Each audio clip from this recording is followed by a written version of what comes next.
welcome to Marketing and Growth Formula for Businesses. This is Monique here. We're going to be talking about a subject that several people have written in and asked questions on, and that is, do I really need SEO for my website? So bottom line is that SEO actually unlocks the power to your, for your website. Otherwise, it's basically just a brochure for your repeat business, repeat clients, people that already know you. Put it on your business card, good to go. If you have SEO, then the people that don't know you can actually find you because it has special superpowers, so to speak. So let's talk about what that actually means. Okay, so at the end of the day, if you have properly done optimization to your website, you're going to have higher rankings. And if you have higher rankings, in particular on Google, although Bing's good too, just not as good. But if you have higher rankings on Google, on the first page of Google, you're going to get more traffic. More traffic is going to mean that you're going to get more leads, and more leads will end up being more customers. So, it's really important that you actually have your website optimized. But what does that mean? Let's dive into some of the things that actually need to be done in order to be able to, get that site optimized. And side note, I'm just going to go back just a couple of things. SEO also gives you credibility. So if you're up on the first page of Google, people are going to think that you're more an authority. They're going to think that you have more credibility and all of that. So there's a lot of value in that. So what do you need to do in order to be able to optimize your website? Here's some just main bullet points. Now, if you really want to read all about this and actually have more kind of a itemized list, we do have a blog that I'll actually put at the bottom of this podcast and YouTube. That way you actually can read the entire blog and have a complete list of all of the things that you need to actually pay attention to in order to be able to have a properly optimized website. Okay, so the first thing that you need to do is actually do your keyword research, and that's not just something that you can just throw the keywords at a wall. You really should use a tool like Google Keyword Planner. It would be one that's pretty accessible to most people without having to pay for a tool. We use several because we like to look at them from different perspectives, but Google Keyword Planner, Google Trends also is another one that you could actually use to be able to see what search terms are actually being used versus others. Google Keyword Planner is going to give you more of a wider range, and it's going to have other search terms that actually will come up that you may not have thought of. So you want to be able to really dissect that and make sure that you're going for the ones that are going to have the most amount of traffic that are achievable as well. If they've got a lot of traffic, it may take you a really long time in order to be able to achieve it. So you do want to have a mix, in between some that are more of a short-term strategy and a long-term strategy. Okay, so using Google Keyword Planner, get your list of all your keywords and then optimize your content. And all of that is actually the next thing that you would be doing. So then you're going to optimize your content. Look at your competitors. How long is their content? Yes, you do need long content. You need to have as much, if not more than them, and you need to write like you're an expert in the industry.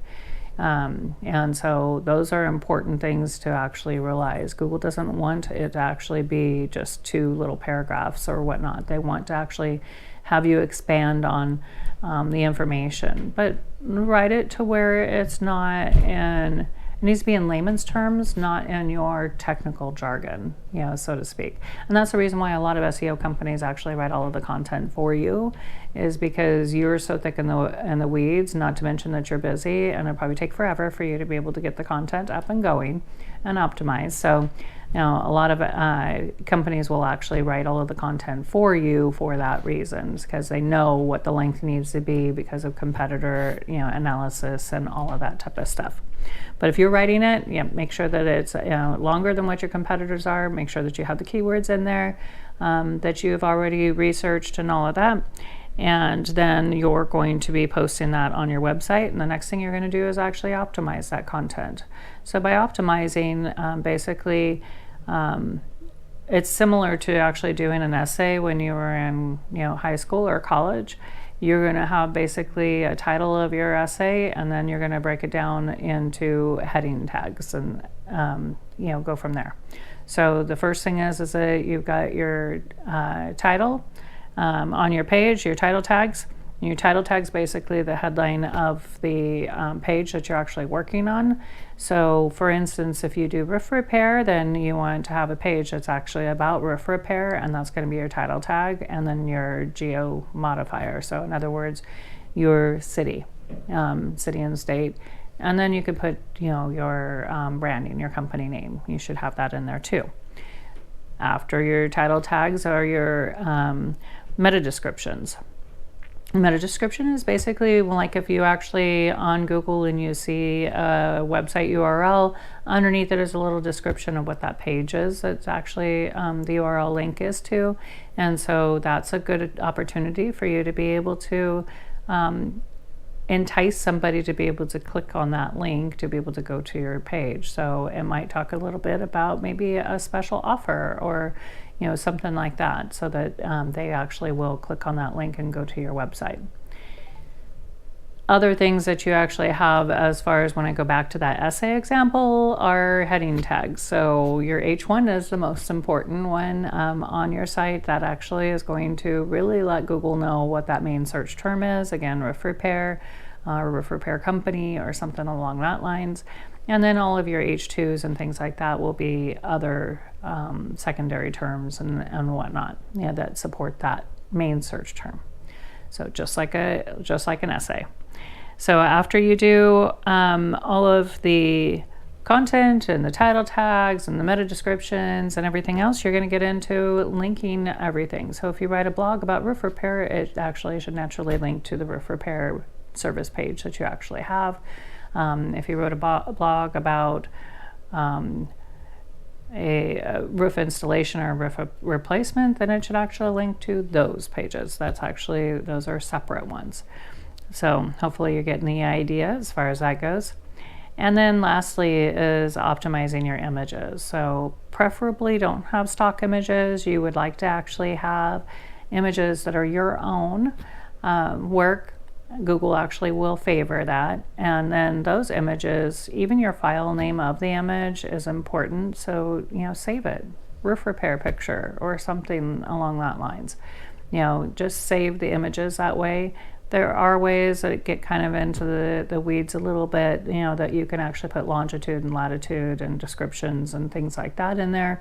But if you're in a market that isn't super competitive, then you should be able to get away with, just doing the file names and whatnot from there.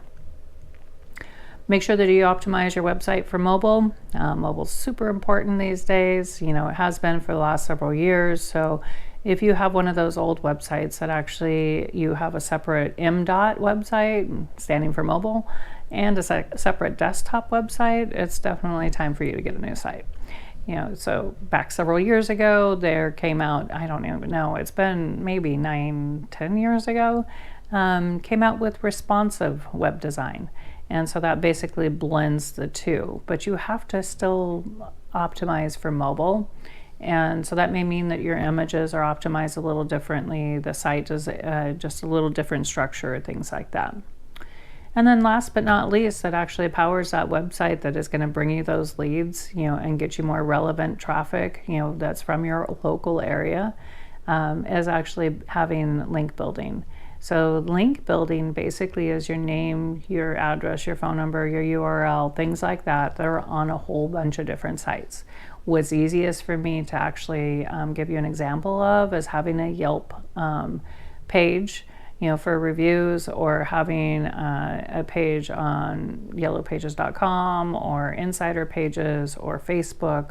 Any of those are great examples of places that you can put your company name, your address, your phone number, your URL, and usually you will have like a category to choose from.